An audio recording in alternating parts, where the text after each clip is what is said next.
تو دوستو کہانی شروع ہوتی ہے پچھلی صدی میں 60 اور 70 کی دہائی سے۔ ایران میں شیعہ مسلک کے رضا پہلوی کی بادشاہت تھی اور سعودی عرب میں سنی مسلک کے شاہ فیصل بادشاہ تھے۔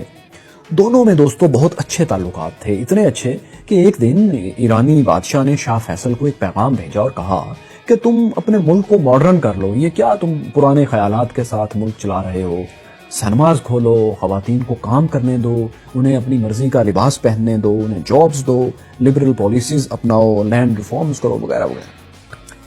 لیکن شاہ فیصل نے بجائے رضا پہلوی کی بات ماننے کے انہیں الٹا سمجھایا کہ رضا پہلوی صاحب کچھ عقل سے کام لیجیے، آپ کا ملک ایران مذہبی لوگوں سے بھرا پڑا ہے، آپ کی رعایا مذہب سے پیار کرتی ہے، انہیں سیکولر بنانے کی کوشش کرو گے تو مار کھاؤ گے۔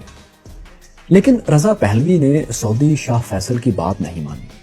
اس نے اپنے ملک میں وائٹ ریولوشن کے نام سے ریفارمز کا ایک بڑا پروگرام شروع کیا اور اسے زور و شور سے جاری رکھا۔ سفید انقلاب وائٹ ریولوشن کے تحت ایران میں بڑے بڑے فیوڈلز سے زمینیں لے کر غریب کسانوں کو سستے داموں تقسیم کی گئیں۔ اسی وائٹ ریولوشن کے تحت ہر ایرانی کے لیے تعلیم کو مفت اور لازمی قرار دیا گیا، خواتین کو پہلی بار ووٹ ڈالنے کا حق دیا گیا کیونکہ وہاں پر اس طرح کے الیکشن ہوتے تھے جس میں وزیر اعظم اور اس طرح کی کچھ پوسٹیں ہوتی تھیں۔ سرکاری ملازمتوں میں بھی خواتین کو جگہ دی جانے لگی، یہاں تک کہ وہ جج بھی بن سکتی تھیں۔ اچھا، یہ تو تھا اس ریولوشن کا اکنامک اور سیاسی پہلو کہ رضا شاہ بڑے بڑے خاندانوں اور وڈیروں کی طاقت ختم کر کے ایک نئی مڈل کلاس پیدا کر رہے تھے جو ان کی بادشاہت کے ساتھ وفادار رہے۔ لیکن دوستو اس کا ایک دوسرا پہلو بھی تھا، وہ یہ کہ وہ اپنے ملک کو ماڈرنائز کر رہے تھے، وہ سیکولر ایران کے حامی تھے اور شاہ فیصل کو بھی یہی سمجھانے کے لیے انہوں نے پیغام بھیجا تھا۔ یہ ماڈرنائزیشن اس وائٹ ریولوشن کا حصہ تھی۔ اس کے تحت ایران میں سنماز کھل رہے تھے، انٹرنیشنل انٹرٹینمنٹ فیسٹیولز وہاں ہوتے تھے، خواتین کو اپنی مرضی کا لباس پہننے کی اجازت تھی وغیرہ وغیرہ۔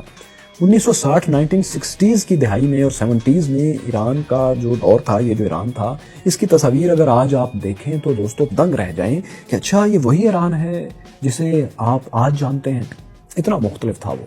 اب یوں تھا کہ شاہ ایران کا یہ وائٹ ریولوشن سفید انقلاب دو طبقوں کو ناراض کر رہا تھا۔ ایک وہ اسلام پسند جو ایران کو ایک مذہبی ریاست دیکھنا چاہتے تھے اور اس طبقے کو آیت اللہ خمینی لیڈ کرتے تھے۔ دوسرے وہ قوم پرست اور کمیونسٹ تھے جو سمجھتے تھے کہ شاہ کی حکومت میں کرپشن بہت زیادہ ہے، ایرانی تیل کی آمدنی سے غریب طبقے کے بجائے امیروں کو زیادہ فائدہ پہنچایا جا رہا تھا، اور اس میں حقیقت بھی تھی۔ یہ ایرانی کمیونسٹ روسی انقلاب سے متاثر تھے اور اپنے ملک میں ایران میں بھی ایک انقلاب ہی چاہتے تھے یہ لوگ بھی۔ اس کے علاوہ ایک مسئلہ یہ بھی تھا کہ شاہ ایران ماڈرن اور سیکولر ہونے کے باوجود اپنے سیاسی مخالفین سے بہت سختی سے پیش آتے تھے۔ ایرانی خفیہ ایجنسی ساواک شاہ کے مخالفین کو اغوا کرنے، ٹارچر کرنے اور قتل کرنے کے لیے بہت بدنام تھی۔ وہ لوگوں کو اٹھا کر لے جاتے تھے اور پھر ان کی لاشیں ملتی تھیں۔ تو اب ساواک کی کارروائیوں، زبردستی کی ماڈرنائزیشن اور امیر غریب طبقوں میں جو فرق بڑھتا جا رہا تھا، اس نے شاہ کے خلاف عوامی جذبات کو بھڑکا دیا۔ ان بھڑکے ہوئے جذبات سے اسلام پسندوں اور کمیونسٹوں کی طاقت بھی بڑھنے لگی۔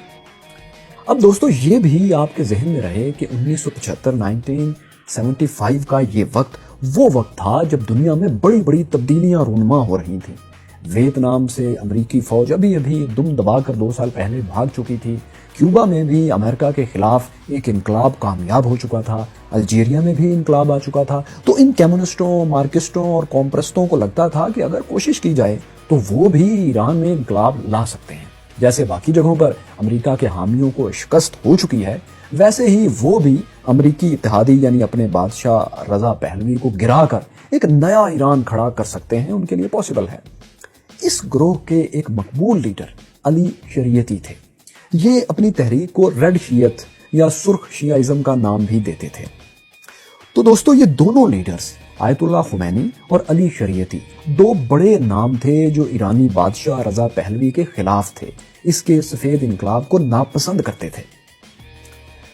لیکن میدان میں صرف یہ دو ہی نہیں تھے، بلکہ ان کے علاوہ ایک تیسرے لیڈر بھی تھے جو ان دونوں کے بیچ میں تھے اور بہت مقبول تھے، نوجوان بھی تھے ان دونوں کی نسبت۔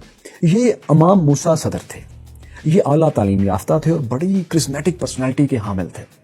ایک بار وہ لبنان گئے اور وہاں شیعہ لوگوں کی انہوں نے بری حالت دیکھی، ان کے معاشی حالات اور دوسری، تو وہ وہیں رک گئے۔ انہوں نے مقامی شیعہ لوگوں کے ساتھ مل کر ایک تنظیم قائم کی اور شیعہ آبادی کے لیے فلاحی ادارے بنانا شروع کیے۔ لیکن ان کا یہ سارا مشن جو تھا یہ ایک سیاسی مشن تھا۔ وہ مڈل ایسٹ اور پھر دنیا بھر کے شیعہ مسلک والوں کو سیاسی طور پر جگانا چاہتے تھے اور متحد کرنا چاہتے تھے۔ وہ چاہتے تھے کہ ایران کا بادشاہ شاہ ایران رضا پہلوی دنیا بھر میں پھیلی شیعہ کمیونٹی کی سرپرستی کرے۔ لبنان میں وہ بہت بڑے بڑے اجتماعات سے خطاب کرتے تھے اور لوگ وہاں ان کی بات سننے آتے تھے۔ ان کے پاس کلیشنگ آفس بھی ہوتی تھیں، اسلحہ بھی ہوتا تھا، وہ فائرنگ کرتے تھے اور ان کے استقبال کے لیے گھنٹوں کھڑے رہتے تھے۔ اب جب وہ ان کے استقبال کے لیے فائرنگ کرتے تو یہ اکثر ان کے جواب میں کہا کرتے کہ میرے الفاظ دشمنوں کے لیے گولیوں سے کم نہیں، اس لیے فائرنگ بند کر دو۔ یعنی یہ ان کی پرسنالٹی کو سمجھانے کے لیے ایک بات بتا رہا ہوں آپ کو۔ تو دوستو، موسیٰ صدر جو تھے یہ ایک سیکولر قوم پرست لیڈر تھے، یعنی مذہبی تو وہ پورے تھے لیکن ہارڈ کور مذہبی نہیں تھے۔ وہ کرسچنز سے، مسیحیوں سے بھی میل جول رکھتے تھے، چرچ بھی چلے جاتے تھے اور مسیحیوں کے ہاتھوں کی بنی ہوئی چیزیں لے کر کھا بھی لیتے تھے۔ حالانکہ لبنان میں جو باقی شیعہ آبادی تھی وہ ایسا نہیں کرتی تھی۔ دراصل امام صدر آیت اللہ خمینی کے بالکل الٹ تھے۔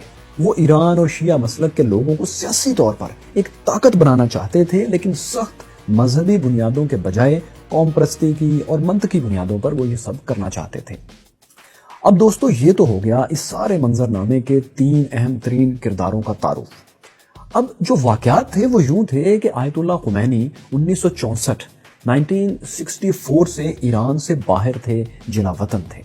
وہ مختلف جگہوں سے ہوتے ہوئے مقدس شہر نجف میں ایک 2 منزلہ مٹی کے مکان میں خاموشی سے زندگی کے دن گزار رہے تھے۔